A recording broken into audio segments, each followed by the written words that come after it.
अमेरिकेचे राष्ट्राध्यक्ष Donald Trump यांनी केलेल्या ट्विटनुसार भारत अमेरिका व्यापार कराराला संमती मिळालेली आहे. हा मुक्त व्यापार करार जर झाला तर खऱ्या अर्थानं भारतीय शेतकऱ्याचं कंबरडं मोडणार आहे. कारण या मुक्त करारानुसार अमेरिकन शेतकऱ्यांनी उत्पादित केलेला मका असेल, सोयाबीन असेल, त्याचबरोबर दुग्धजन्य पदार्थ असतील, कापूस असेल, इथेनॉल असेल, हे सारे काजू असेल, हे सारे आयात होणार आहे. शून्य आयात करानं आयात होणार आहेत. आधीच अमेरिकन शेतकऱ्याकडे प्रचंड अशी आर्थिक शक्ती आहे.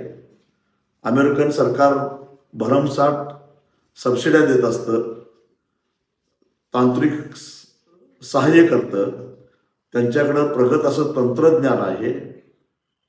शिवाय GM टेक्नॉलॉजीचा सर्रास ते उपयोग करतात, ज्याची भारतामध्ये बंदी आहे, संशोधनाला सुद्धा बंदी आहे.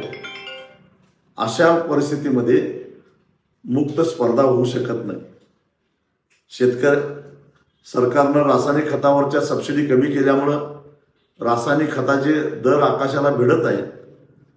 पर्यायानं भारतीय शेतकऱ्यांचा उत्पादन खर्च वाढत चाललेला आहे आणि GM तंत्रज्ञानाचा वापर करण्याचा अधिकार नसल्यामुळं उत्पादन वाढायला तयार नाही. आणि अशा परिस्थितीमध्ये GM उत्पादनानं भारतामध्ये जर का आली तर किमतीची स्पर्धा करणं भारतीय शेतकऱ्याला केवळ आणि केवळ अशक्य आहे. आणि अशा परिस्थितीमध्ये दुग्ध व्यवसायावर विपरीत परिणाम होणार.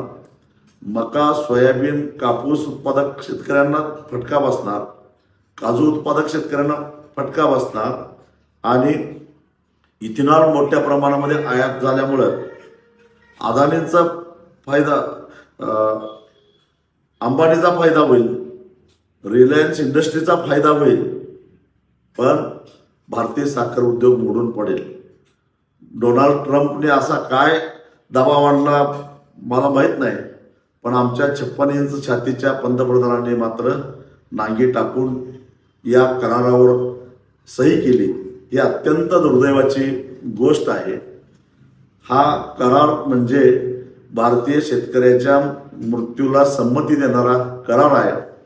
आता डोनाल्ड ट्रम्पना बोलवून एकदा भारतीय शेतकऱ्याचं श्राद्ध घाला, एवढंच आता शिल्लक राहिलेलं आहे.